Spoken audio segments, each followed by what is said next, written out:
Magandang tanghali mga kabay. So ito po yung pangwalo ko na repair. Ayan, 39118H. Ayan. So hindi rin po siya gumagana mga kabay. Putol na rin yung cord. Ayan, wala na po siyang cord. Tsaka binuksan na. Ayan, hindi na po pantay yung pagkakabit.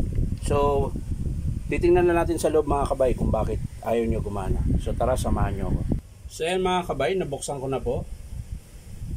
Ayan. Bali, ito mga kabay, ganun din po. Ayan, oh. Sunog din po yung winding niya. Ayan, yung sa pinakailalim. So, check ko yung field coil mga kabay. Kasi parang may pumutok sa loob. So, check natin. Yung pinaka field coil niya.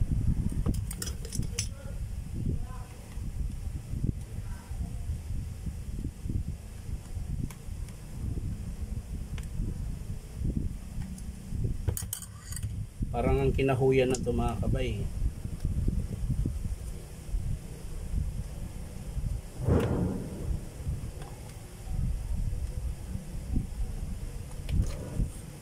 So yun mga kabay.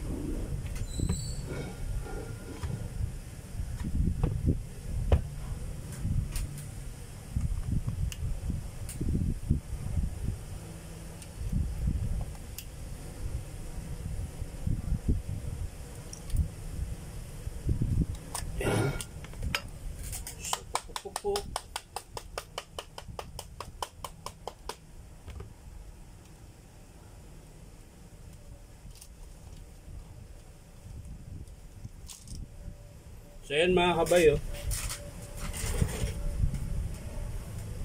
Kabilaan po yung pumutok.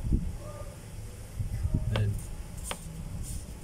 So sira din po yung field coil na to mga kabay. Kabilaan yung pumutok. So wala na, hindi na kayang idugtong.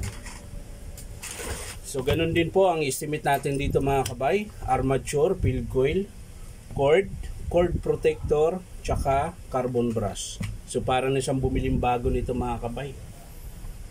Pag pinagawa niya pa to. So biruin mo, ayan, armature, field coil, carbon, cord protector, tsaka cord plug. Para na siyang bumiling bago. So yan mga kabay, di ko na ipapakita sa inyo paano buuin para hindi na tayo tatagal. So yan lang mga kabay, papalitan natin armature, o ulitin ko, ayan, armature, field coil, carbon brush, cord, ito yun, tapos plug, cord protector. So yan lang mga kabay, maraming salamat, bye bye.